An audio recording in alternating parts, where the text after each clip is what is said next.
Dear Patriots, before the news starts, please subscribe to our patriotic channel by clicking the subscribe button. Give us a thumbs up to this video. Don't forget to leave your opinion below in the comments section. Share the news on Facebook and Twitter so your friends see it. Thank you. Pittsburgh Steelers just announced their unbelievable plans for the National Anthem on Sunday. The Pittsburgh Steelers have one of, if not the, largest fanbases in the NFL. They're right up there with the Dallas Cowboys, Chicago Bears, and Green Bay Packers. Naturally, most fans were royally ticked off when the entire team refused to leave the locker room for the National Anthem. Well, the entire team with the exception of one player. That would be offensive lineman Alejandro Villanueva, a Bronze Star-winning West Point graduate. Oh, he's also a former Army Ranger. Today, another offensive lineman for the Steelers is making some big news. Maurkice Pouncey just announced what the team plans to do during the anthem this coming Sunday. Per the Pittsburgh Post-Gazette, Pouncey makes it abundantly clear, "I promise you one thing this week, we'll all be standing out there for the National Anthem. Trust me. We respect our flag and we respect the military. I think the bigger message was we were trying to stay out of it. That we should unite inside. It was all about the flag. It was just a big misunderstanding. Trust me, I'm very sorry to anyone who feels the way they do. I care about the flag dearly. Trust me, this team will be out there standing Sunday." Boom. Now that's more like it. Pouncey added that the entire team will participate. "As far I know it's 100%. We're going to go out there as the Pittsburgh Steelers. If not, you'll have something to talk about. As far as I know everyone on the Pittsburgh Steelers will go out there." Good. Now let's see it happen.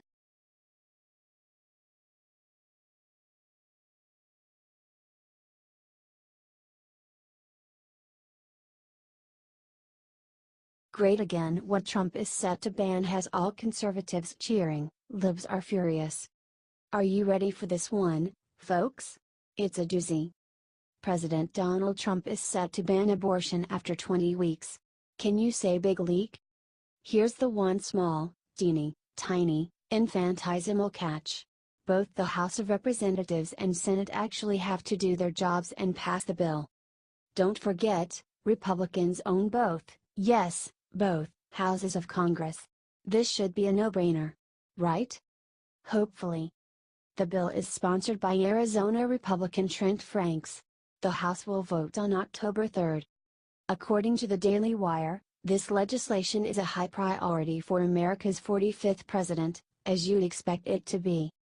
Pro-life leader and Susan B. Anthony List President Marjorie Dan Enfilser, who is confident the bill will make it to Trump's desk, said, "We want to be there for the woman, and we know we need a lot to protect the children."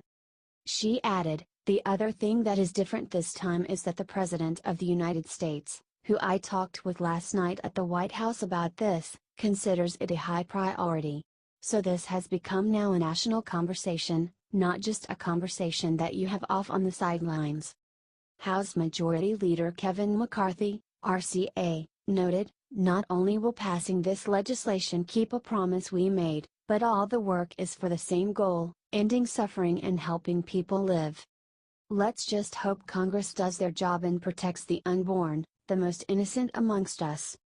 How liberals can continue to campaign for genocide in 2017, which is what abortion truly is reprehensible.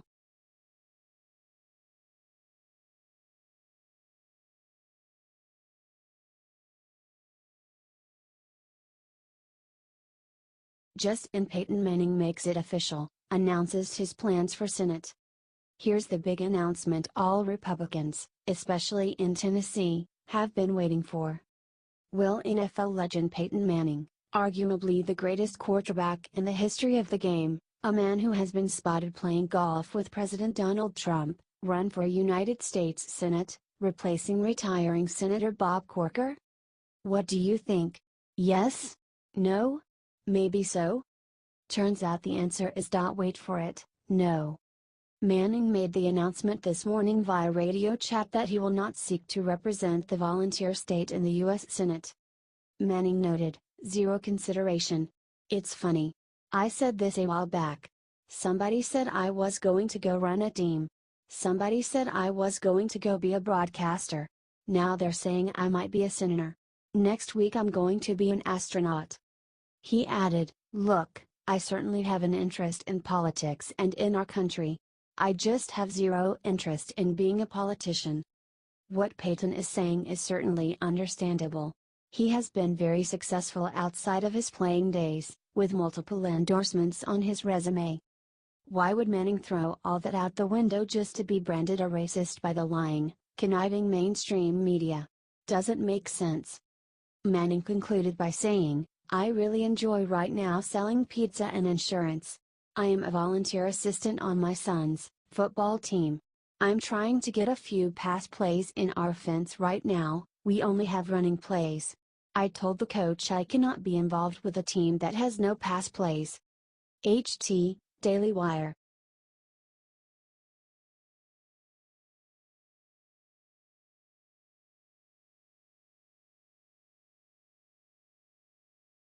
NFL players won't sleep tonight after hearing forward threat the president just dropped.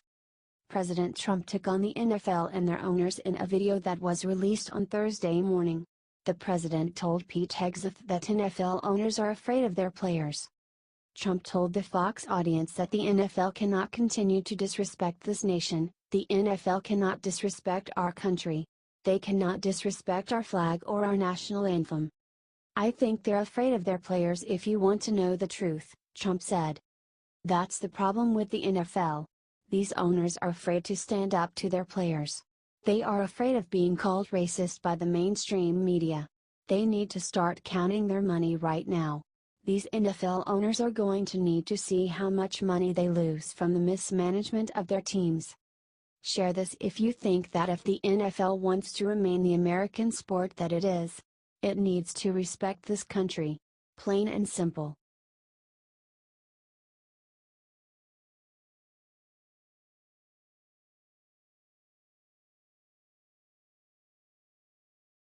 Unbelievable. Nancy Pelosi just defended the president on the one thing Dems will go insane for.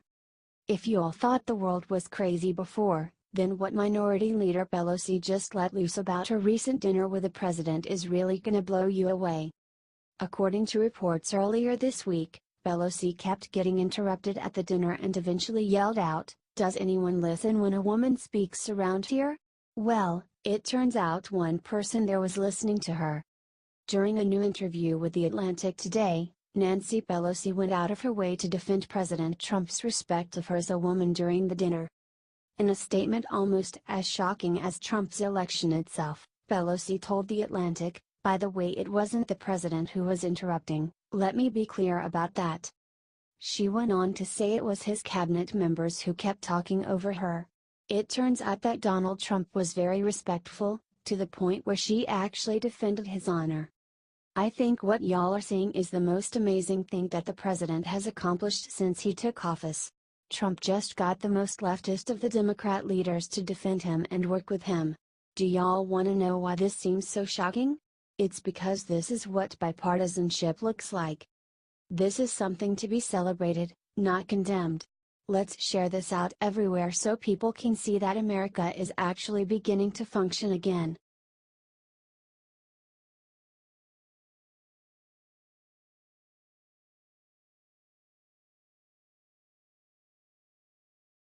Huge when Trump just did the impossible for taxes in the Senate today. Leave it to President Donald J. Trump to manage to do in a matter of months what Republicans have been trying to accomplish for years. Earlier today, the president had a closed-doors meeting with the GOP senators. The meeting was pretty much entirely about fixing Obamacare and tax reform. Well, guess what? Trump did both. That's right. Right after the meeting ended, the Senate Budget Committee met up and passed the new tax reforms. Trump managed to swing both Ron Johnson and Bob Corker from no to yes during the lunch. Of course, the bill still needs to be voted on by all 100 senators, but this is still huge. As far as Obamacare goes, the president backed the Collins-Nelson bill, which will allow the government to reinsure insurance companies for high-risk individuals. He also put his unenthusiastic support behind the Alexander Murray bill to continue the main Obamacare payments to insurance. It's been a huge day for the president, but there is still a long way to go in the Senate before these bills pass. Let President Trump know what you think about his day so far in the comments. Also, on a side note to the Liberty Writers fans out there, both myself, Danny, and Paris have missed y'all and are glad to be back. God bless each and every one of you.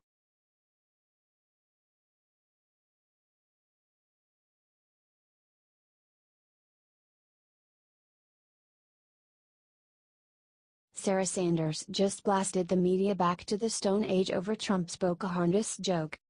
Leave it to Sarah Sanders Huckabee to make sparks fly defending our president. She did not let the media get off easy at all when they started saying Trump made a racial slur about Native Americans today.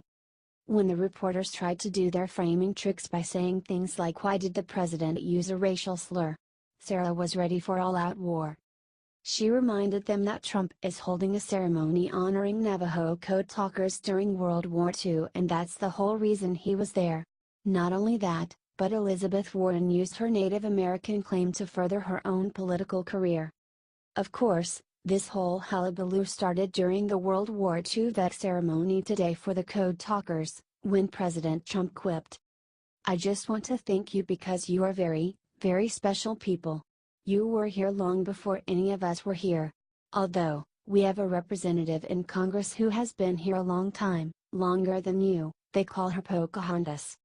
There is no doubt that Elizabeth Warren used the whole American Indian claim to her advantage. Still, maybe the president chose a bad time to make an Elizabeth Warren Pocahontas joke. Look, nobody got hurt and there can still be no doubt the media looks to attack Trump for literally anything they can. Past that, y'all get to decide how you feel about the whole thing. Comment what you think below.